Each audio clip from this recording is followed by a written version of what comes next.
जय हिंद दोस्तों। आज का टॉपिक है प्रकाश का अपवर्तन। आज का टॉपिक है प्रकाश का अपवर्तन। प्रकाश का अपवर्तन।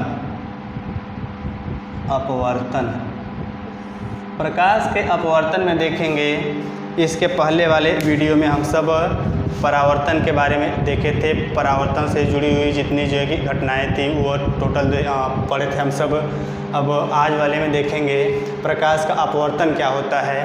तो प्रकाश का अपवर्तन जो है वो क्या होता है कि किसी स्रोत से चलने वाली प्रकाश की किरणें जब एक माध्यम से चल करके दूसरे माध्यम में प्रवेश करती हैं तो अपने पथ से विचलित हो जाती हैं, हट जाती हैं, अपना पथ क्या करती हैं, बदल लेती हैं थोड़ा सा।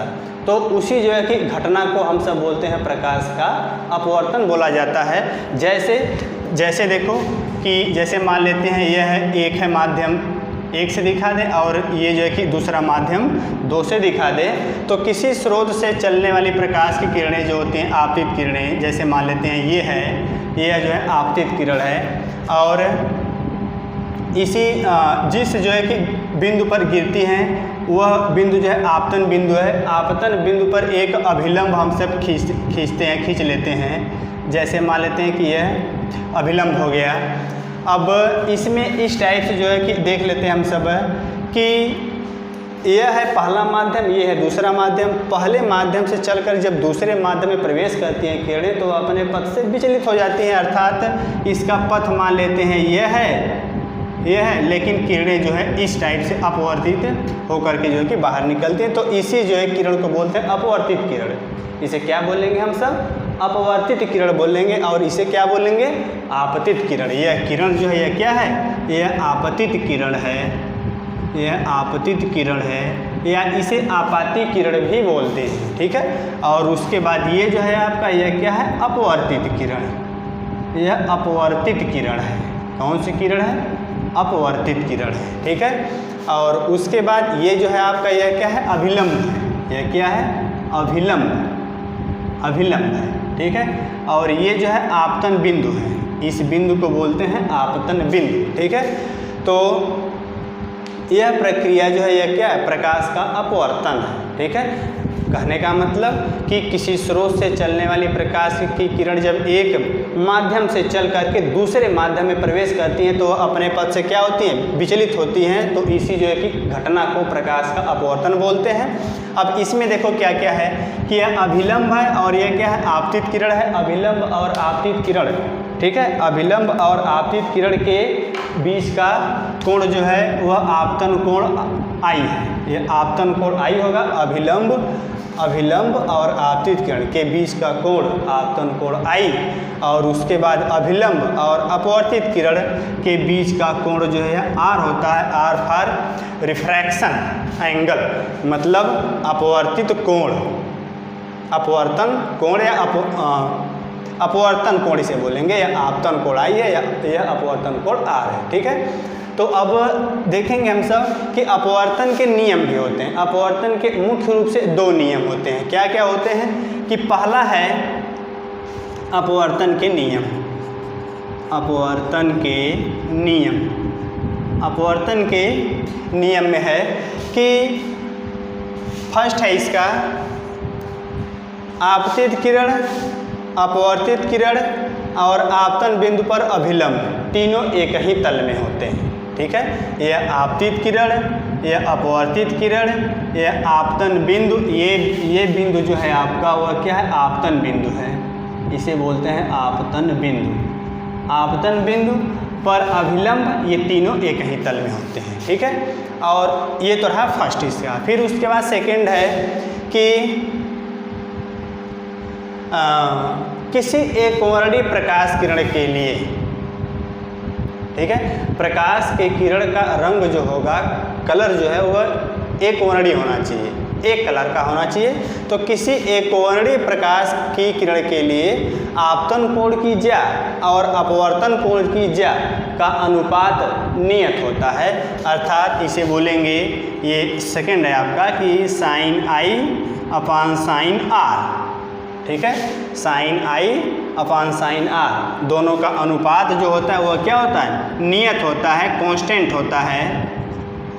और ये कांस्टेंट जो है आपका वह क्या होता है कि ये आपका पहला माध्यम है, ये आपका दूसरा माध्यम है, ठीक है। तो इसे हम सब बोलेंगे कि पहले माध्यम के सापेक्ष दूसरे माध्यम का अपवर्तनांक बोला जाता है, अर्थात इसे बोलेंगे 1 and 2 लिखते हैं। 1 and 2 का मतलब क्या होगा, पहले माध्यम के सापेक्ष दूसरे माध्यम का अपवर्तनांक बोलते हैं। इसे इस टाइप से भी हम सब बोल सकते हैं कि sine I upon sine R equal to 1 and 2, या इसी को बोल सकते हैं कि n2 अपान n1।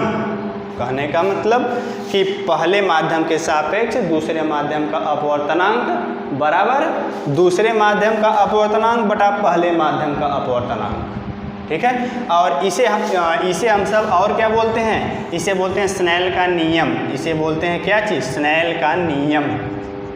स्नेल का नियम, यह नियम जो है वह एक वैज्ञानिक है स्नेल, उसने वो जो है कि दिए हुए हैं, इसे बोलते हैं स्नेल का नियम, ठीक है। अब इसमें हम सब ऐसे देखते हैं कि अपवर्तन की प्रक्रिया के पश्चात अपवर्तित किरणें जो है अभिलंब की ओर झुकेंगी। भाई अपने पथ से विचलित होने का मतलब क्या है कि या तो अभिलंब की ओर झुके या तो अभिलंब से दूर की ओर हट जाए, ठीक है। तो यह कब अभिलंब की ओर झुकेगी और कब यह अभिलंब से दूर चलेगी, उसको जो है कि हम सब देखते हैं।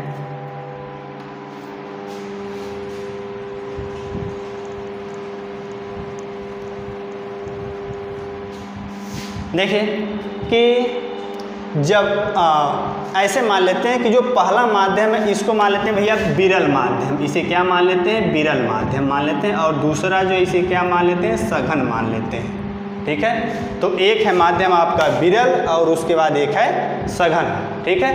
तो जब प्रकाश की किरणें जो हैं सघन से विरल में चलती हैं, ठीक है। अब यहाँ पे ऐसे जो है कि देखेंगे कि अपवर्तित किरण अभिलंब की ओर झुकेगी या अभिलंब से दूर हटेगी, ठीक है। तो ये है कि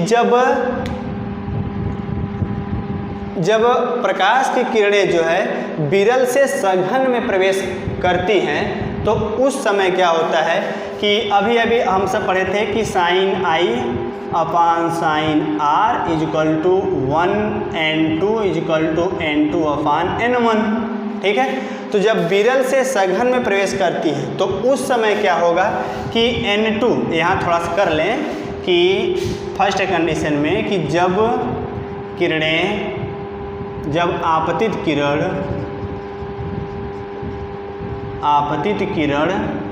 विरल से सघन में यानी विरल माध्यम से सघन माध्यम में प्रवेश करती हैं, सघन माध्यम में प्रवेश करती हैं, ठीक है। तो जब विरल से सघन में प्रवेश करेंगी तो उस समय n2 upon n1 is greater than 1। n2 upon n1 का मान क्या होगा, 1 से अधिक होता है, ठीक है। तो ये चीज़ आपका होगा कि sine I upon sine R is greater than 1। तो इसे हम सब और क्या बोल सकते हैं कि sine I is greater than sine R, यानी I is greater than R. I का मान आर से अधिक है, मतलब आपतन कोण जो है वह अपवर्तन कोण से अधिक है, ठीक है। इसका मतलब कि यह कम है, कम होने का मतलब यह अभिलंब की ओर झुकेगी किरण, यानी अपवर्तित किरणें अभिलंब की ओर क्या होती है, झुकती हैं। अर्थात जब प्रकाश की किरणें विरल माध्यम से सघन माध्यम में प्रवेश करती हैं तो उस समय अपवर्तित किरण जो है वह अभिलंब की ओर झुक जाती है, ठीक है। और उसके बाद दूसरी बात है कि जब आपतित किरण जो है वह क्या हो, सघन माध्यम से विरल माध्यम में चले, ठीक है। जैसे इसी को हम सब इस टाइप से कर लेते हैं अब कि मान लो यही माध्यम क्या हो गया, सघन माध्यम हो गया, और ये जो है आपका यह क्या है, विरल माध्यम हो गया, ठीक है। तो यह सघन से विरल में चलते समय इसका पथ जो प्राप्त होगा वह क्या होगा, वो इस टाइप से मिलेगा आपको, अपवर्तित किरणें ये हो जाएंगी, अर्थात यह जो है आपका वह आर कहलाएगा, ठीक है। तो ऐसा कब होगा, देखिए कि जब सघन से विरल में चलें, प्रकाश की किरणें सघन माध्यम से विरल माध्यम में चलेंगी तो उस समय क्या होगा कि n2 upon n1 is less than 1, 1 से कम होगा। उस समय क्या होगा, यह 1 से कम होगा। तो ये इसे हम सब बोलेंगे कि sine I upon sine R is less than 1, ठीक है। अर्थात इसे क्या बोल सकते हैं कि sine I is less than sine R, यानी I is less than R। इसका मतलब I का मान क्या हो गया, R से कम हो गया, यानी आपतन कोण क्या होगा, कम होगा, और अपवर्तन कोण R क्या होगा, अधिक होगा, ठीक है। तो ये R देखो अधिक है और I क्या है, कम है। इसका मतलब कि सघन माध्यम से विरल माध्यम में चलने पर, ठीक है, अपवर्तित किरण जो होती है वह क्या होगी, अभिलंब से दूर हट जाएगी। कहाँ जाएगी, अभिलंब से दूर हटेगी, ठीक है, अभिलंब से दूर हटेगी। भाई कब हटेगी, जब प्रकाश स्रोत से चलने वाली प्रकाश की किरणें जो होती हैं, आपतित किरण जो होती है, या उसे आपाती भी बोलते हैं, आपाती किरण, वह सघन माध्यम से विरल माध्यम में प्रवेश करेगी तब, ठीक है। और जब विरल से सघन में प्रवेश करेगी तब क्या होगा, तब तो अभिलंब की ओर झुकेगी, जैसा कि पहले वाले में देखे थे हम सब कि I का मान अधिक होगा और R का मान कम हो जाएगा, ठीक है। तो ये रहा। और तीसरा है इसका कंडीशन कि I और R, जब I और R दोनों क्या हो, 0 हो जाएं। यदि I is equal to R is equal to 0, इसका मतलब क्या होगा कि किरणें जो है वह अभिलंबवत आपतित हो रही हैं, अभिलंबवत यानी अभिलंब पर ही ये जो कि आपतित हो रही हैं। तो यह बिना पथ से विचलित हुए क्या होती हैं, ये सीधी निकल जाती है, ठीक है। तो ऐसे परिस्थिति में क्या होगा, I और R का मान क्या होगा, 0 के बराबर होगा, ठीक है। अभिलंबवत पृष्ठ पर आपतित होने पर, अर्थात अभिलंबवत किसी पारदर्शी माध्यम पर अगर किरणें गिरती हैं तो उस समय वह विचलित नहीं होती, अपवर्तन की प्रक्रिया में वह विचलित नहीं होती हैं। और उसके बाद बल्कि उसका वेग क्या होगा, बदल जाएगा। अपवर्तन की प्रक्रिया में वेग क्या होता है, परिवर्तित होता है। माध्यम परिवर्तन के कारण क्या होता है, वेग भी परिवर्तित होता है, ठीक है। और आवृत्ति क्या होती है, आवृत्ति सेम होगी, आवृत्ति सेम होगी और वेग क्या होगा, बदल जाएगा, ठीक है। तो अब इस परिस्थिति में क्या होगा, I is equal to R is equal to 0, अर्थात यह क्या अभिलंबवत आपतित हो रही है, अभिलंबवत आपतित होती है, अभिलंबवत आपतन की स्थिति, ठीक है। तो ये रहा प्रकाश का अपवर्तन, ठीक है। जय